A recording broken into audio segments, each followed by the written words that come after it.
Hey y'all, hey, this is Jaleisha Jones with Black Woman Fly. How are you guys doing? Hi.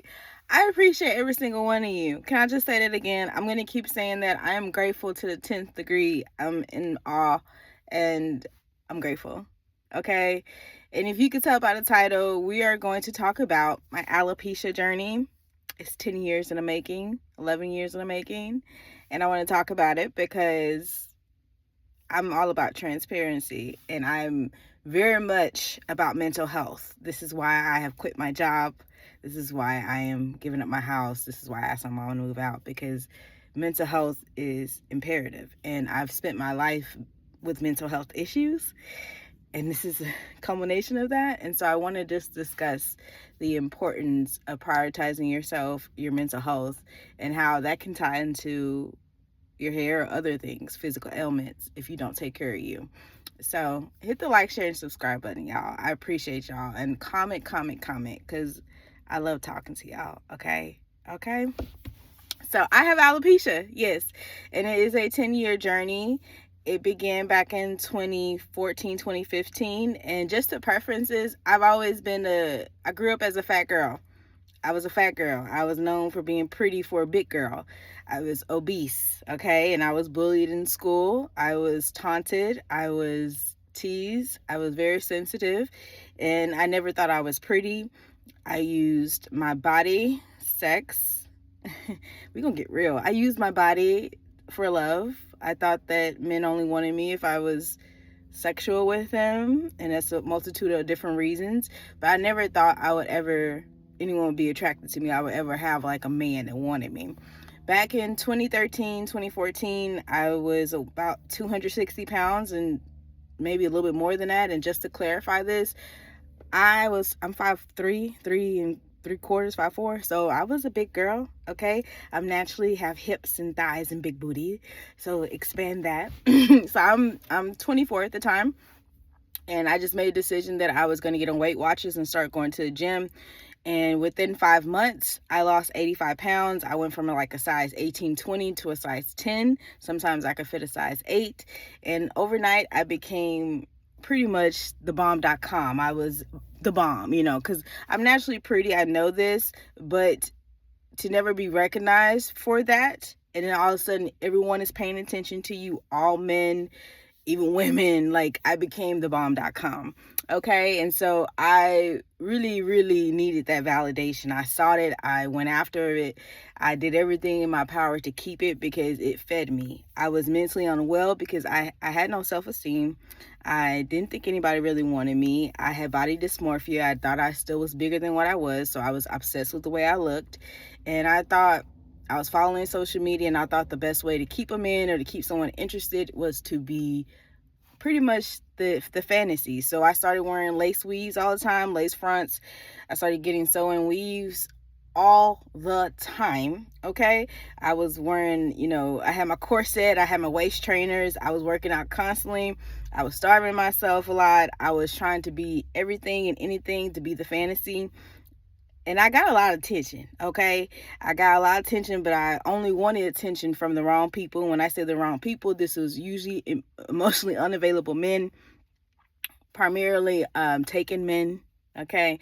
Uh, so yes, I was obsessed with the way I looked. And because I was not taking care of myself, because I did not care about anything but keeping the illusion or keeping the fantasy, like I really needed people to like my photos online. I really need people to tell me how good I looked. I did not care about my hair. So I would get these lace fronts and get these weaves, and I would get them taken out when it was time, and I never gave my hair time to breathe. I didn't, take care of my hair. I didn't do anything. I went right back and got another lace front. I just kept doing this over and over because I was so like transfixed on the illusion of being this perfect woman and having this attention. So within two years, I would say 2014 to 2016, by this point, my mom had moved in with me, and I was deeply depressed. And it culminated because I was in a 6-month, very tumultuous, sexually abusive, emotionally abusive, mentally abusive connection with a man who turned out to be married. Okay. And I worked with him, and there was a lot of there was a lot of abuse involved. I had never been disrespected and treated as such by a man, and I had never allowed myself to get to the depths of the bottoms of anything, of allowing myself to be treated that way and going along with it. And when it came out that he was married and I should have known these things and I ignored it, and I was doing drugs at this time, and I wasn't doing like hard drugs, I was like smoking weed, but it was a problem. And I was popping my weight loss medication, and I was doing all these things to be this fantasy, and this man didn't have any respect for me. He treated me as trash, as absolute trash. He did not care for me. I was hurt. I was pretty much just broken. And at this point, my mom came to live with me, and for the first time I went and got my weave taken out, and that's when I began to notice that I was having like thinness right in the middle of my hair, the crown of my head. And I was freaked out by it, and I thought, okay, you probably should not get any more, you probably shouldn't get any more weaves. And so I went to a specialist, not a specialist, I went to a hairdresser, and she even said, your hair is so thin up here. She's like, I can't do anything with this. I think you need to see a doctor. And so by this point, and I don't know how, and for my hair to be that thin, this had been happening for a while, and I had been ignoring it. And so by this point, I'm going to doctors, I'm going to specialists. The doctors were injecting my head, the crown of my head, with different things. They were giving me stuff so they wouldn't fall out more. They were doing a lot of different stuff, and I was so worried because I was so needing validation from men and for people to like me, that I was like, how can people like me if I don't have hair? Like, I don't have no hair. Like, I'm losing my hair. Like, the hair around my head was still there, but it was just thin. And so I was so worried, and I started taking the Rogaine, I think that's what it's called. I was taking a lot of stuff to try to get the hair texture back, but because it had been so long and certain hair follicles were gone, you could not grow them back. And I made a decision to go ahead and get my hair cut short. So I got my hair cut short, which actually helped the illusion that I still had hair. So I began wearing my short hair out. 2018, 2019, I wore my short hair. I thought, okay, I'll just have short hair forever, and I'll keep up the illusion, and I'm still pretty, I'm still beautiful, yay. But then I kept dyeing my hair, like every couple months, I kept dyeing my hair. I don't know why I did these things, but I did these things because I wanted blonde hair, because I didn't want to have like brown hair, I wanted blonde hair, so I kept up the illusion. And I kept dyeing my hair. And by this point, I went through a spiritual awakening. I was healing. I was working on myself. I was building up my self-esteem. I was working on my boundaries. And I really was filling my cup up. But I still had insecurity. My insecurity was my hair. My insecurity also sometimes was my weight, because at this point it could fluctuate. So I we all have insecurities. But by 2022 or 2023, I had dyed my hair one last time blonde, and when I went to the mirror after I dyed it, I could see my scalp.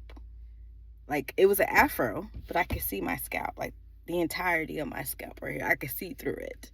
My hair had become so thin and so brittle that I could just see, and you could not hide it. Before I could hide this, it wasn't detectable, but it was going straight through. So I felt bold. I was like, okay, what I need to go do is shave my head. So in 2023, I went to shave my head completely, because I thought, let me just shave it. It'll grow back. I'll be okay. I'll still have my short hair. And so I felt really empowered by that. But then when I shaved my head, I started getting a lot of attention. People would stare at me. People would, ask me, why would I do this? People would give me backhanded compliments and tell me, well, at least you're pretty. And I felt really insecure about it. In 2023 in May, I was feeling really insecure about the way I was looking. And for the first time ever, I had a one-night stand with someone. I had a one-night stand. I'd never done this before, and I'll never do it again, but I had a one-night stand with this fine specimen of a man. He was 6'4", 6'5", and he was gorgeous, just fine. And he had long locks. He was fine, okay? And he gave me a little boost to my self-esteem at that time, because I have forgotten who I was, because I thought my hair defined me, And so, but it was a horrible experience. Never heard from him again. I won't ever hear from him again. I won't ever do that again. It confirmed to me that I need to be in a committed relationship. I am not that person that can just do casual. No, ma'am. No. But because after that situation, I thought, well, maybe my hair will grow back. It did not grow back. Now, when it was not growing back, it became clear I had alopecia. This became very, very clear I had alopecia. And I was trying everything at this point, and then I became really shameful about it. I started wearing wigs again. I started hiding myself. I would hide myself under a turban because I just couldn't accept that I had alopecia. And then I was really upset with myself, like, girl, you spent all that time in your 20s trying to be this perfect woman, and everything is within. And normally, and I'll say this, normally when you are trying to ignore your mental health, you're trying to push through pain, you're trying to push through discomfort, you're trying to push through dis-ease, you're trying to ignore whatever's going on with you, your body will be the first to tell you that something's wrong. And my body was telling me, my hair, my scalp, the crown of my head, the most sensitive part of my body was telling me, hey, something's not right here. You're not well. You're not doing good. You need to look at this. You need to take care of yourself. And I was pretty much rotting from the inside out. And I ignored it still. I continued to keep going, and it was coming up in different ways too. Like I also told you guys, I have high blood pressure. That's because of stress from trying to be perfect, trying to climb up these corporate ladder ranks and trying to be something that is never going to be enough. Okay. I'm never going to be enough for corporate. Okay. And so your body will tell you, and if you ignore your body, that's when dis-ease comes in within the body. Illness, sickness, pain. Like, we wonder why these things happen, and there's signs, and we ignore it. Mental health is important. It is important, okay? I believe stress and alopecia can be tied together. That's why people sometimes lose their edges, but their hair grow back. At least some people catch on quick. Oh, I need to take care of myself. I ignored it. I thought the problem would go away. It would fix itself. It did not. So anyway, I could not accept I had alopecia, but then within this last year or so, or maybe beginning of this year, this last year, I said, you know what, I'm going to shave my head again, because I had my little sprouts of hair over here, and I said, I'm going to go back outside. And so I went back outside this time, and I still get stares, I still get looks, and sometimes I question myself, like, am I enough? Like, I want my man, my divine partner. I want a family. I desire these things. Am I gonna have a man? Am I gonna have these things? Is that still gonna? Am I still pretty enough? Am I worthy enough? And it ain't about them. It's about me. It's not about anybody else but me. And I have to keep pouring love into myself. I am a beautiful woman. I am divine. Hair or no hair. Okay, I am sexy. This is a product and a reminder of how important it is to take care of myself, to prioritize my peace, to prioritize me. This is why I have to quit the job. This is why I have to sell the house, because I self-destruct. I know how to go to the depths of pain and ignore it, and my body will meet me there. And I'm tired of hurting me. So I've been showing myself fully as I am in my alopecia. I accept it. I adore it. I went to Lisbon for 2 weeks, and I wore my bald head out, and I knew people were staring and looking, and they could be staring because I'm fine. Thank you. But I also flirted. I talked to men. I felt like this is a new season for me. This is a new season. My hair does not define me. This doesn't define me. I define me. If I feel confident within myself, if I know I'm worthy, if I know I'm beautiful, amazing, intelligent, sovereign, if I know all these things about myself, then I'm going to align the people that accept me for me. But it is a constant reminder. Every time I look at myself in the mirror, it's a constant reminder that you have to prioritize yourself. Because if you don't, you will break, and no one else is going to save you. You have to save yourself. So I say that to anyone who has alopecia or who has thinning of the hair.